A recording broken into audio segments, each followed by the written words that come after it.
Morning students, हम bacteria के structure के बारे में बात कर रहे थे, बैक्टीरिया की संरचना पढ़ रहे थे। और जब हमने इसे शुरू किया था बैक्टीरिया की स्ट्रक्चर को, उसी समय मैंने आपको ये बताया था कि बैक्टीरिया का जो सेल का स्ट्रक्चर है, कोशिका की संरचना है, इसको हम 3 कैटेगरी में ऑर्गेनाइज करते हैं, 3 तरह से बांटते हैं। इसके इंटरनल स्ट्रक्चर, इसके सेल एनवेलप्स और इसके एक्सटर्नल स्ट्रक्चर। इंटरनल स्ट्रक्चर में हम cytoplasm, nucleoid, bacterial chromosome, plasmid, ribosome और जो इसके स्टोरेज ग्रेन्यूल्स हैं, इन सबको लेते हैं।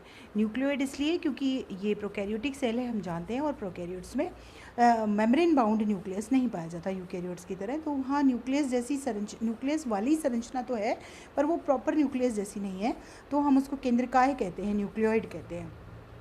बैक्टीरिया में मिलने वाला क्रोमोसोम भी हम इंटरनल स्ट्रक्चर के अंतर्गत लेते हैं, और इसमें डीएनए से अलावा कुछ एक छोटी सी संरचना डीएनए की बनी हुई, क्रोमोसोम के अलावा डीएनए की बनी हुई एक छोटी संरचना और पाई जाती है, जिसे प्लाज्मिड कहते हैं। इसके अलावा राइबोसोम्स पाए जाते हैं और स्टोरेज ग्रेन्यूल्स पाए जाते हैं। ये सब चीज़ें इसकी आंतरिक संरचना के अंतर्गत आती है। उसके बाद सेल एनवेलप्स आते हैं, जिसमें हम सेल मेम्ब्रेन और पेप्टाइडोग्लाइकन की बनी हुई सेल वॉल और आउटर लिपिड मेम्ब्रेन, इन सब के बारे में पढ़ चुके हैं। इसी तरह से हम सेल में वॉल के ऊपर पाए जाने वाली जो बाह्य संरचनाएं हैं, इसके अपेंडेजेस या कवरिंग्स जो है, जो अभिवृद्धियां हैं, जैसे फ्लैजिला हुआ, फिम्बरी हुआ, पिल्लाई हुआ, ग्लाइकोकैलिक्स हुआ, इन सब के बारे में भी पढ़ चुके हैं। तो मैंने आपको स्टार्टिंग में भी ये डायग्राम दिखाया था, और इसमें आपको सेल मेम्ब्रेन दिख रही है, उसके बाहर सेल वॉल दिख रही है, उसके बाहर की तरफ कैप्सूल और स्लाइम लेयर दिख रहा है। सिमिलरली जो है फ्लैजिला और पिल्लाई, फिम्बरी संरचना दिख रही है। तो ये सब इसकी बाहरी संरचनाएं हैं, जिनकी कि हम स्टडी कर चुके हैं। इनके अलावा जो है वो आपको अंदर साइटोप्लाज्म और साइटोप्लाज्म में इंक्लूजन्स और राइबोसोम्स, क्रोमोसोम्स, ये सारी चीज़ें अंदर नज़र आ रही है। क्योंकि ये प्रोकैरियोटिक स्ट्रक्चर है, मैं फिर रिपीट कर रही हूँ, तो इसमें माइटोकॉन्ड्रिया, गोल्जी बॉडी, ईआर और ये सब संरचनाएं नहीं पाई जाती। प्रोकैरियोट्स में ये सब संरचनाएं नहीं पाई जाती। तो आज हम जिसके बारे में बात करेंगे वो इंट्रासेलुलर स्ट्रक्चर्स है, जो कि सेल के अंदर पाई जाती है। इसमें साइटोप्लाज्म, क्रोमोसोम्स, प्लाज्मिड, राइबोसोम्स और इंक्लूजन बॉडीज़ हम इसके अंदर लेते हैं। इसके अंतर्गत हम इनकी स्टडी करते हैं। तो सबसे पहले आज हम बात करेंगे साइटोप्लाज्म के बारे में।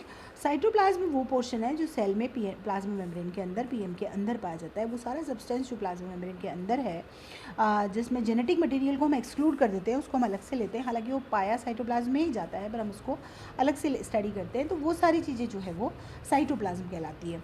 ये जेल लाइक मैट्रिक्स है, जो कि ज़्यादातर पानी से बना हुआ है। 5 में से चौथा हिस्सा 4/5 जो है इसका वाटर से बना हुआ है। उसमें एंजाइम्स हैं, न्यूट्रिएंट्स हैं, वेस्ट मटेरियल है, गैसेस है, और इस टाइप की कई सारी चीज़ें हैं जो इसमें पाई जाती है। और ये जो है, इसमें राइबोसोम पाया जाता है, क्रोमोसोम पाया जाता है, प्लाज्मिड्स पाए जाते हैं, और कुछ ऐसे जो कि बैक्टीरिया के मेटाबॉलिज्म से कनेक्टेड है, बैक्टीरिया की सारी मेटाबॉलिक एक्टिविटीज़ इनके कंट्रोल में है, ऐसे वाले कंपोनेंट्स भी इसमें पाए जाते हैं। और वैसे ये फीचरलेस होता है, यूँ दिखाई नहीं देता है, और लेकिन इलेक्ट्रॉन माइक्रोस्कोप के अंदर देखें तो हमें इसके अंदर छोटे छोटे ग्रेन्यूल्स, छोटी छोटी कणिकामयी संरचनाएं हम इसके अंदर देख सकते हैं। इसके अलावा इसमें कुछ भी नज़र नहीं आता है।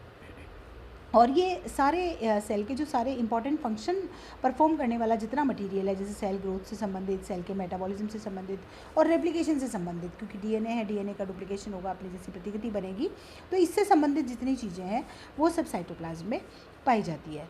तो जो प्रोटीन्स, जिसमें कि एंजाइम्स भी आएंगे, तो इन सारी मेटाबॉलिक एक्टिविटी से कनेक्टेड सारे एंजाइम्स, विटामिन्स, आयंस और न्यूक्लिक एसिड और उनके प्रिकॉसर्स, क्योंकि डीएनए डुप्लीकेशन होना है तो न्यूक्लिक एसिड्स का न्यूक्लियोटाइड का बना हुआ होता है, तो उसके पूर्वगामी पदार्थ, अमीनो एसिड्स और उनके प्रिकॉसर्स, शुगर्स, कार्बोहाइड्रेट्स और उनके डेरिवेटिव्स, उनसे व्युत्पन्न पदार्थ, फैटी एसिड्स और उनके डेरिवेटिव्स, ये सब चीज़ें बनाने में जो है, ये सब चीज़ें बनने से संबंधित सारे जितने भी सब्सटेंसेस हैं वो सब साइटोप्लाज्म में पाए जाते हैं। तो ये बात हुई साइटोप्लाज्म की।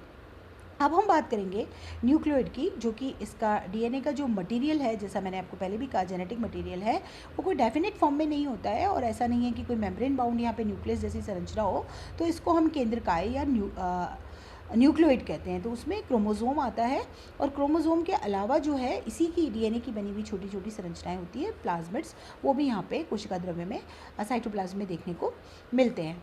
तो डीएनए का जो इसका बैक्टीरिया का जो न्यूक्लियोटाइड है, ये यूकैरियोटिक सेल्स की तरह यहाँ पे मेम्ब्रेन एनक्लोज न्यूक्लियस नहीं है। ये वो रीजन है साइटोप्लाज्म का जहाँ पर कि क्रोमोसोमल डीएनए पाया जाएगा, बस वहाँ पे उसकी वो वहाँ स्थित है। इसके अलावा और कोई मेम्ब्रेन जैसी कोई संरचना वहाँ पे उसके चारों तरफ नहीं है।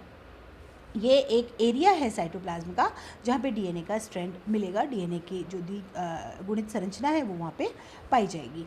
न्यूक्लियोइड जो है बैक्टीरियल सेल का, ये एक सिंगल, एक लॉन्ग कंटिन्यूअस और frequently circularly arranged double standard DNA thread है, जो कि सर्कुलर स्ट्रक्चर के रूप में, गोलाकार संरचना के रूप में पाया जाता है।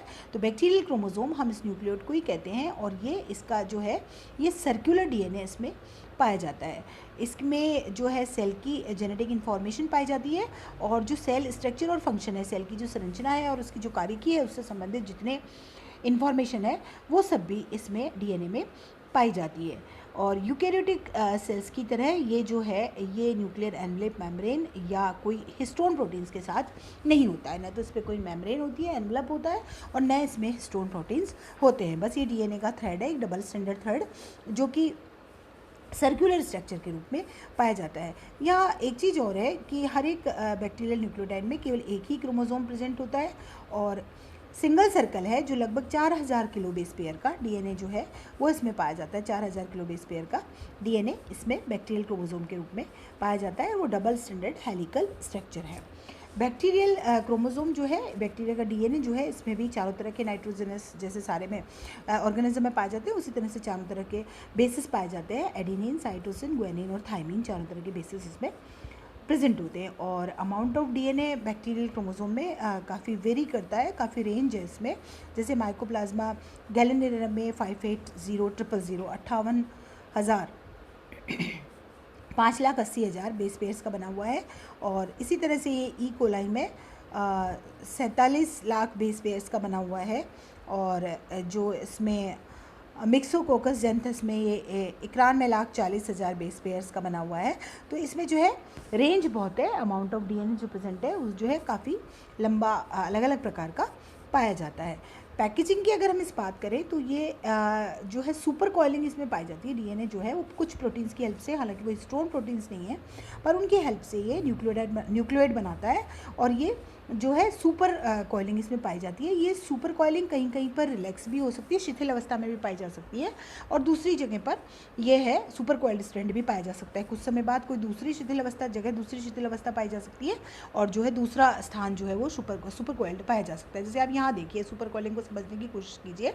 ये एक सर्कुलर नॉर्मल डीएनए है जो रिलैक्स्ड है, क्लोज्ड है, इसमें किसी प्रकार की सुपर कॉइलिंग नहीं है। अगर मैं इसको और फोल्ड कर दूं, फर्दर फोल्ड कर दूं, तो अब ये कहलाता है, मैंने इसको 3 हिस्सों में बांट दिया, जैसे 3 फोल्ड दे दिया है, डबल फोल्ड दे दिया है, तो ये 3 हिस्सों में बढ़ गया है। तो अब ये सुपर कॉइल्ड सर्कुलर डीएनए कहलाता है। इसमें 2 नेगेटिव सुपर कॉइल्स पाई जा रही है, लेकिन इसमें लोकल अनवाइंडिंग पाई जाती है, मतलब कहीं कहीं पर ये खुल भी सकता है, रिलैक्स कंडीशन में भी आ सकता है। तो ये यहाँ पर जो है ये बेस पेयरिंग नहीं हुई है, खुला हुआ लूप जैसी संरचना दिखाई दे रही है। तो ये इस तरह से लोकल अनबाउंड रीजन भी पाए जा सकते हैं, और कुछ समय बाद ये यहाँ से पैकेजिंग होकर कहीं और से भी अनवाइंडिंग हो सकती है। तो इस तरह से सर्कुलर डीएनए पाया जाता है, जिसमें यहाँ तो सुपर कॉइलिंग नहीं है, लेकिन बीच में सुपर कॉइलिंग वाले भी पाए जा सकते हैं, और कहीं कहीं पे सुपर कॉइल तो कहीं कहीं पे रिलैक्स। इस प्रकार की इसकी स्ट्रक्चर जो है डीएनए के, बैक्टीरिया के डीएनए की, ई कोलाई के डीएनए की पाई जाती है, जो आपको यहाँ दिखाई दे रहा है। इस प्रकार की इसकी पैकेजिंग पाई जाती है। अब मैंने आपको बताया कि इसमें इसके अलावा, डीएनए के अलावा एक और छोटी सी स्ट्रक्चर पाई जाती है जिसको हम प्लाज्मिड कहते हैं, वो भी डीएनए का ही बना है, बट ये एक्स्ट्रा क्रोमोसोमल है, ये क्रोमोसोम का पार्ट नहीं है, उसके अलावा है। जैसा आपको इस डायग्राम में दिखाई दे रहा है, ये यहाँ पे क्रोमोसोम है, बैक्टीरियल क्रोमोसोम, और उसके अलावा जो एक छोटा हिस्सा है ये कहलाता है, ये बैक्टीरियल सेल है जो कहलाती है प्लाज्मिड। ये इस तरह से नज़र आता है। तो एक्स्ट्रा क्रोमोसोमल पार्ट जो है वो कहलाता है, छोटा जो डीएनए का है वो कहलाता है प्लाज्मिड। इसमें जीन्स हैं जो कि एंटीबायोटिक रेजिस्टेंस देते हैं या वायरुलेंस देते हैं, उग्रता प्रदान करते हैं, वायलेंट बनाते हैं इसको, बैक्टीरिया को, या फिर एंटीबायोटिक के प्रति प्रतिरोधी क्षमता उसमें डेवलप करते हैं। ये स्ट्रक्चर है जो कि बैक्टीरियल क्रोमोसोम के सिमिलरली है, लेकिन उससे काफ़ी छोटी होती है, कंपैरेटिवली छोटी होती है। ये कोवेलेंटली क्लोज सर्कुलर डीएनए है, ये भी एक प्रकार का सर्कुलर डीएनए ही है। ज़्यादातर स्पीसीज़ में जो है सर्कुलर डीएनए ही पाया जाता है, कहीं कहीं पर कुछ स्पीसीज़ में लीनियर प्लाज्मिड भी देखने को मिला है। साइज़ की हम बात करें तो डीएनए 4000 किलो बेस पेयर का होता है, जैसे जैसे हमने बात करी थी। तो उसके कंपैरिजन में हम देखें अगर, तो प्लाज्मिड डीएनए की रेंज जो है वो 1 से 200 किलो बेस की होती है, मतलब कंपैरेटिवली ये उससे काफ़ी छोटा होता है। और नंबर ऑफ़ प्लाज्मिड भी अलग सेल्स में जो है वो वेरी करता है। 1 से 700 कॉपी तक प्लाज्मिड की एक बैक्टीरियल सेल में पाई जा सकती है। काफ़ी सारे प्लाज्मिड्स भी पाए जा सकते हैं। प्लाज्मिड का जो फंक्शन है वो जो है मेनली, जो मैंने आपको कहा कि ये होस्ट के सर्वाइवल के लिए तो ज़रूरी नहीं है। ऐसा नहीं है कि प्लाज्मिड नहीं होगा तो जो सेल है वो ख़त्म हो जाएगी या जी नहीं पाएगी, वो तो नहीं है।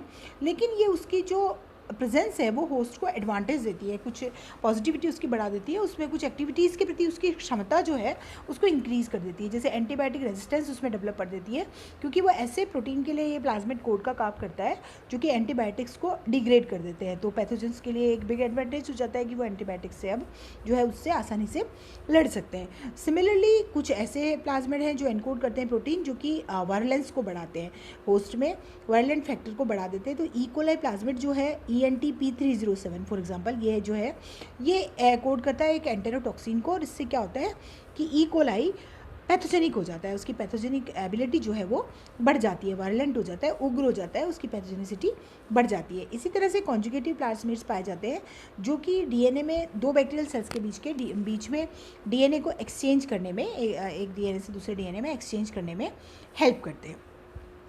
तो ये क्या है, ये प्लाज्मिड है। तो बेसिकली अगर हम देखें तो प्लाज्मिड क्या है कि बैक्टीरिया में डबल स्ट्रैंडेड डीएनए है ये भी, जो कि जेनेटिक मटेरियल के अलावा होता है, और जो है एक तरह से ये भी एक कॉम्प्लेक्स स्ट्रक्चर है डीएनए की तरह, लेकिन ये क्रोमोसोम से अलग पाया जाता है। तो हम इसको एक्स्ट्रा क्रोमोसोमल हेरिडिटरी डिटर्मिनेंट मानते हैं। इसको हम एडिशनल जो है क्रोमोसोम के एडिशनल है, तो इसलिए एक्स्ट्रा क्रोमोसोमल हेरिडिटरी डिटर्मिनेंट हम इसको कहते हैं। इस तरह से ये अलग से क्रोमोसोम के साथ अलग से लगा हुआ पाया जाता है। ये small double stranded DNA molecules हैं और यूजुअली ये सर्कुलर होते हैं, और ये एग्जिस्ट कर सकते हैं इंडिपेंडेंटली ऑफ होस्ट क्रोमोसोम, और कई बैक्टीरिया में पाए जाते हैं। कहीं पर ये यीस्ट में और फंजाई में भी देखने को मिलते हैं।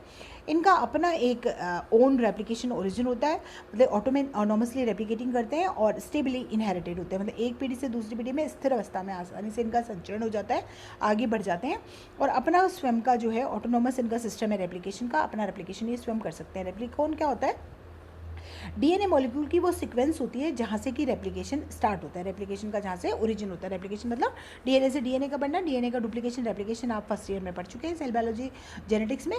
तो जहाँ से ये शुरू होता है उसको हम, उस पोर्शन को हम, जीन के उस पोर्शन को हम बोलते हैं रेप्लिकेंट। डीएनए का जो पोर्शन है वो रेप्लिकोन कहलाता है। तो प्लाज्मिड और जो ये बैक्टीरियल क्रोमोसोम है दोनों का सेपरेट रेप्लिकोन होता है।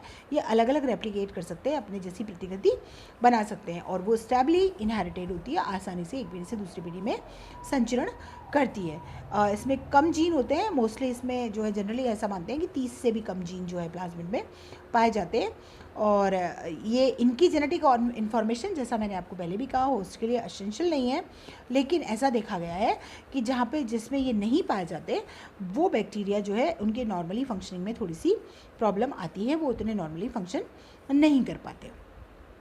प्रॉपर्टीज़ की अगर हम बात करें प्लाज्मिड्स की, तो ये एक पर्टिकुलर बैक्टीरिया के लिए स्पेसिफिक होते हैं, वन और अ फ्यू, मतलब या तो एक पाया जाएगा या कुछ पाए जाएंगे, तो स्पेसिफिक होते हैं। और बैक्टीरियल क्रोमोसोम से ये बिल्कुल इंडिपेंडेंटली रेप्लिकेट करते हैं, अलग से करते हैं। उनके पास अपने अपने खुद के ट्रांसफ़र के लिए अपने कोड होते हैं।